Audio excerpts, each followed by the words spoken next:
Inside this box is NZXT's newest addition to their popular pre-build lineup. When it came to PCs for streamers and content creators, there was a bit of a gap in their offering.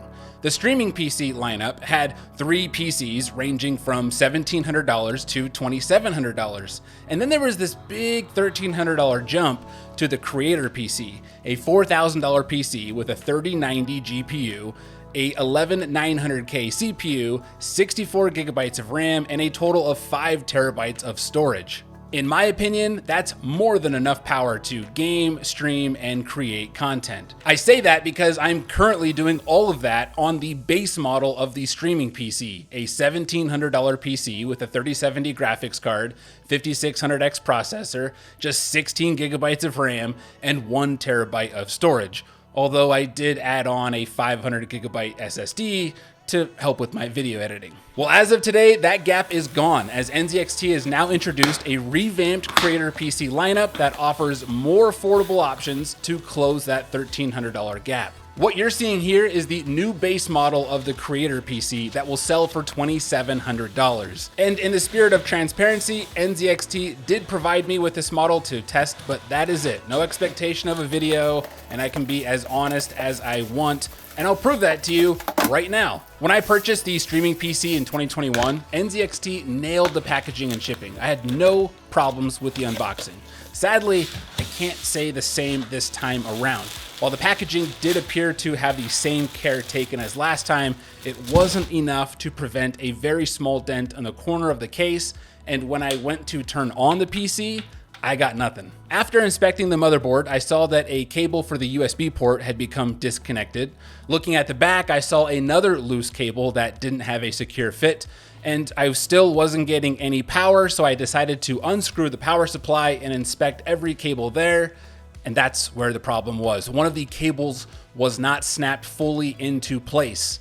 Once I fixed that, we were in business. The dent on the corner of the case tells me that UPS didn't exactly handle this with the most care, and during that process, some of these cables must have become loose.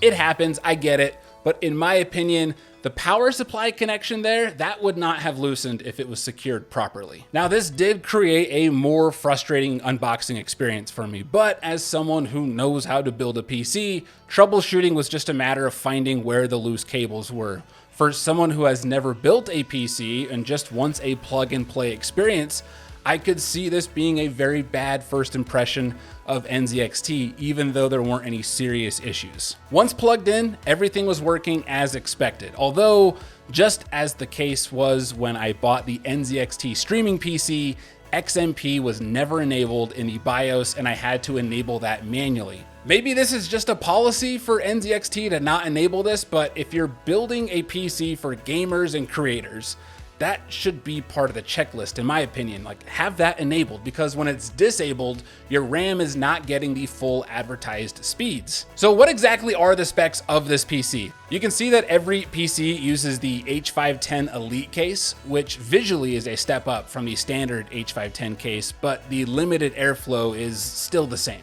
That's fine for this base model, but my concerns would increase with the 3080 Ti and the 3090 cards, as those cards tend to run much hotter than the 3070 cards. So in my opinion, it would be nice to see NZXT swap those cases out on the higher models with the new Flow case that they have. All of the CPUs are Intel based, which is, in my opinion, more ideal for video editing, and the yellow cells you see notes where the upgrade happens between these models. So the base model starts with a 12700K, which is on par with a 5800X from AMD, and then jumps to the 12900K for the next 2 models. The base model comes with the 3070 Ti, 32 gigabytes of RAM, 750 watt power supply, and all of the models come with the Z690 motherboard, the Kraken X63 cooler with RGB, and 2 separate 1 terabyte drives, which is really big for video editing. Now keep in mind, I've only had this PC for a couple days, so I can't sit here and tell you what kind of benchmarks it can pull and give a full review.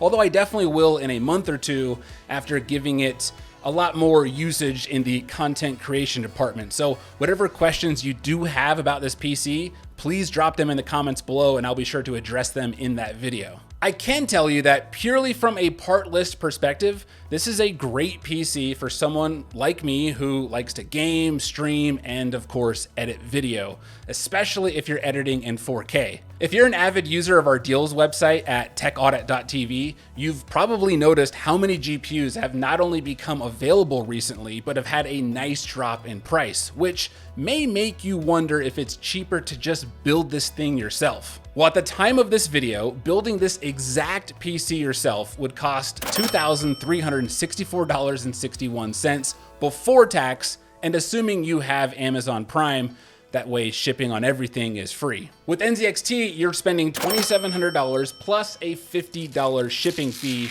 which means you're gonna be spending an additional $385 to have NZXT build this for you. And whether or not that's worth it, that's really up to you and your circumstance. I'll definitely be doing more follow-up content on this PC and the entire lineup very soon. So if you haven't already subscribed, you can take care of that right now. And if you do end up buying a pre-built PC, or maybe you've already bought one recently, definitely watch this video right here. This will run you through a checklist of things that you need to be doing to get max performance out of your PC. Enjoy.